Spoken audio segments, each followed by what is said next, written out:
Salam Indonesia, Anda menyaksikan berita terkini bersama saya, Madis Kedanekarang.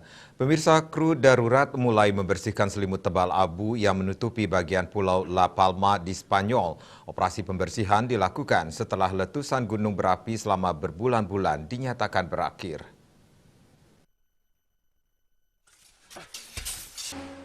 Unit darurat militer Spanyol UME membagikan rekaman personilnya yang mengamati dan menggali melalui abu hitam pekat yang menyelimuti lanskap pulau tersebut.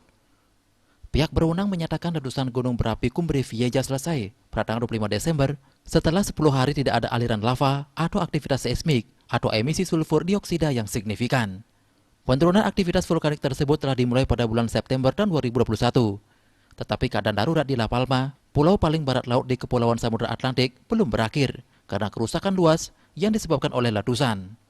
Batuan cair berapi-api yang mengalir ke laut menghancurkan sekitar 3.000 bangunan, mengebor perkebunan pisang dan kebun anggur, merusak sistem irigasi, dan memutus jalan. Tetapi tidak ada cedera atau kematian yang terkait langsung dengan letusan tersebut.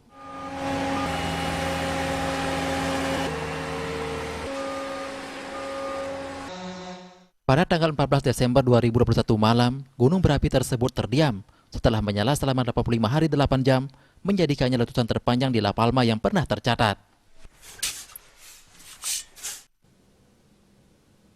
Untuk mencegah penyebaran COVID-19, hingga pesan ibu selalu terapkan 3M, wajib memakai masker, mencuci tangan, jaga jarak, serta hindari kerumunan.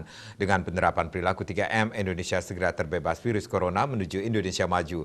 Update terus informasi Anda dengan subscribe dan like YouTube channel Bali TV @newsbalitv. Tetaplah bersama Bali TV. Salam Indonesia.